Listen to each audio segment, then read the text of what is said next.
Well, despite the extreme heat, plenty of people will still be grilling out for this 4th of July. But with the dry conditions, you could be asking for trouble if you're not careful. Greenfield Fire Chief John Cohn joins us this morning once again.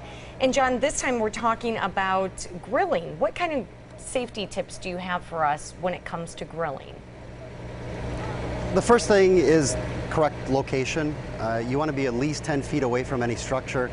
So if there is any problem with the grill, you're just going to have a grill problem. You're not going to have your home or garage on fire. So picking a hard surface, we recommend concrete or patios, at least 10 feet away from any structure. And then we have a gas grill here, and talk about some grill safety tips specific to that. First thing we want to do is, every time we use the grill, after we've selected the correct location, is do an inspection, make sure the hoses are tightly fitted, that there's no cracks that have occurred. Then we turn on our tank, which should be kept in the off position in case a problem does occur between the last time we grilled. And then we want to follow the manufacturer's instructions.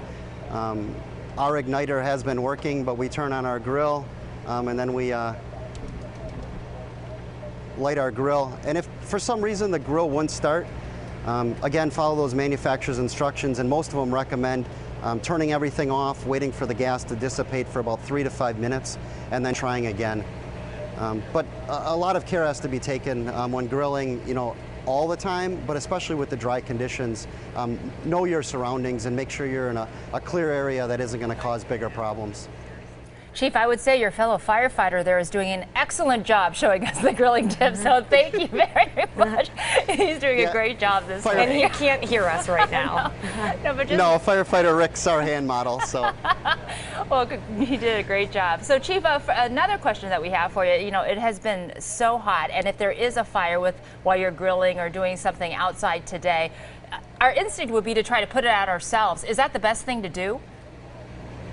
No, and we actually see that quite a bit, that people obviously are embarrassed and they don't want to call the fire department, but what they're doing is they're wasting precious time. We would much rather have them call 911, get the local fire department responding, and by the time we get there, hopefully the situation is resolved. But a lot of times we find there's a delay. People try to handle it themselves. They end up wasting those precious times, and now instead of having a grill fire, maybe it's extended to a structure. And also a lot of times when we see them doing that, they don't have the proper gear and they end up burning or injuring themselves in the process. So if something does happen, call 911 immediately. Get the fire department at least responding. Fire Chief John Cohn, thanks again so much for joining us, and thanks to firefighter Rick.